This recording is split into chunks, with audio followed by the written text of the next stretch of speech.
because you are describing marvelously and poetically your perception, and thank you for bringing us closer to your own perception. Now, could I ask you a personal question? How did you come about this kind of perspective? Because most of us are unable to see that the world is wonderful or that life is full of wonders. So I'm trying to understand how you reach this kind of total or comprehensive sense of wonder. Okay. Now, I mentioned earlier that often it's the poor people that discover all. So when I was in high school, my father was sick and his business not doing well, so I had no money to pay tuition fee.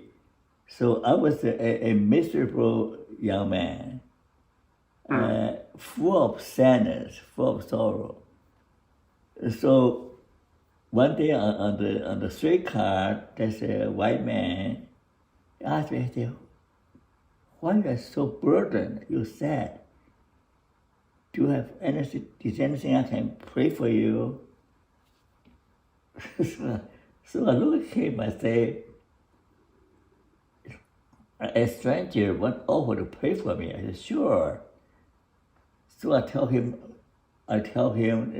my problem, my father's sickness, my financial problem, and I have no chance to go to school. After high school, I'm unemployed. I'm unemployed high school graduate. So of course I'm miserable. I just got a low-paying job, and I'm not happy with it. So I said, "Okay, I'll pray for you." But when he prayed, things can happen. One thing or another. I said, it could not be by chance. So he time and again, God answered his prayer on my behalf. So one day he said, do you now believe that God can answer prayers? I said, yes. He said, do you want to become a Christian? I said, yes. After many years of attacking Christianity, Christian the Bible, so that's not easy for me to, because I thought I'm smart enough that I can point out the contradictions in the Bible, I criticize the Bible, I challenge the Bible teacher. So I said, okay, I'll say yes, because God has done so much for me. Here is something strange happened. After I confessed my sinfulness, asked for God's forgiveness, and I want to become Christian, there's something changing me. So I have hunger to pray. I spend hours praying to God. Oh, I never knew that I could enjoy praying for hours. Even now, I enjoy praying for an hour too. That to be in God's presence, to feel the closeness, to be connected with the Almighty. You imagine, I'm able to approach the Almighty. That He accepts me, that He cares for me. Oh, that blew my mind away. That I'm able to call upon the Almighty God whenever I have any problem, any question. So people don't realize that I'm fearless. I'm not afraid of anyone. I can kill any giant. I can come fight with any giant. I'm not afraid. But they don't realize that I have a secret weapon, that I'm connected with God. So that opened my eyes. My wife had her eyes open after eye surgery. So my spiritual eye opened after I acknowledged God, I trusted Him. So self-transcendence is a stairway to heaven. So I'm able to transcend time and space, transcend my physical limitation, my human limitation, to connect it with God, connect it with other people. So in a way, I hold infinity in my hand, that I become expanded from a fragile little Chinese boy or little Chinese old man, but little Chinese old man, fragile. And now I feel that I'm connected with humanity, connected with the creator of all life, of the universe. I don't fully understand the physics, the quantum field, everything. Nor do I understand the human mind. The human mind can turn heaven into hell and hell into heaven, as Milton said in Paradise Lost. Oh, mind can do marvelous things. So this self-transcendence, when transcend my egotistic aspiration, egotistic insecurity, when I lose myself, I find myself. I find myself in my creator. I find myself in other people, in a baby. When I see a baby, I see myself, I say, but so helpless, that little baby. That was you. That somebody cared for you, your parents cared for you. That's how you grow. So when my spiritual eyes are opened, the whole world changed.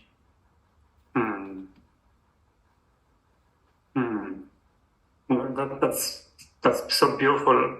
I'm wondering. I was wondering while you were describing this story of spiritual awakening.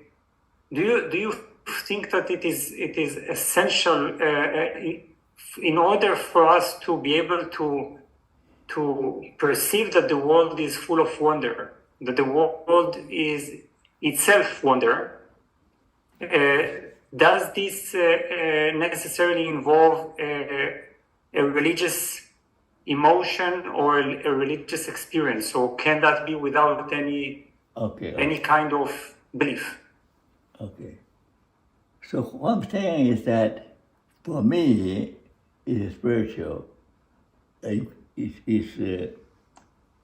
through a Christian missionary helped me to know God. But you will put religion aside, we're all spiritual beings. That deep inside us, are hungry for connection with the universe, with the Creator, connecting with other people. It is inside us, inside all of us. I remember I wrote a movie review. I forgot the name. Okay, that person is a Japanese movie. So the guy working all his life, no holiday. It was a holiday, faithfully working for the government. Then he was told that he got stage 4 cancer, and he would die in a few months. That shook him up. He said, all I love is work. I have never lived. So on the way home,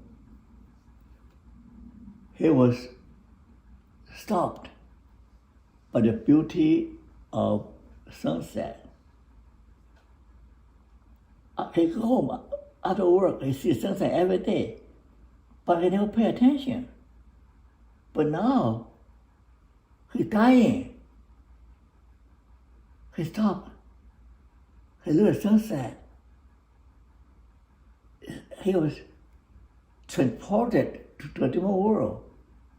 It's so beautiful. He never noticed the world so beautiful. So he doesn't have any concept of God or whatever. He had work. But he still discovered when he forget about his everyday preoccupation with work or detail or papers he had to sign. Start look at the eye, look at the nature. He changed. And after that experience, he said he went and found out how can I experience that awe, experience that joy again. So finally he discovered that because his experience, he want to do something for people before he died.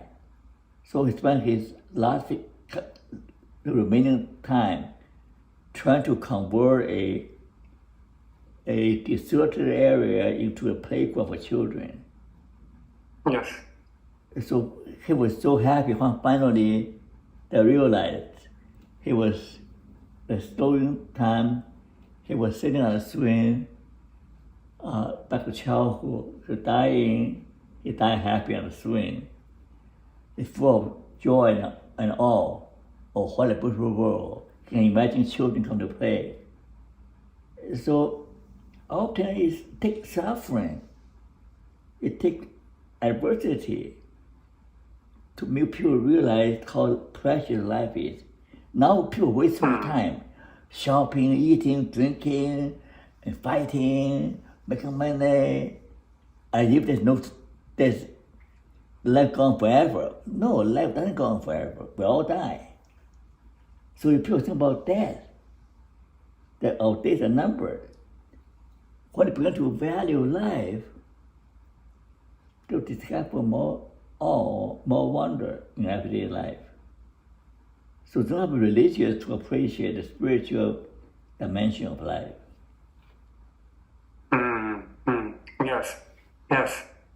Yes. I guess you are referring to the film Ikiru. That is what we are. Ikiru, yes.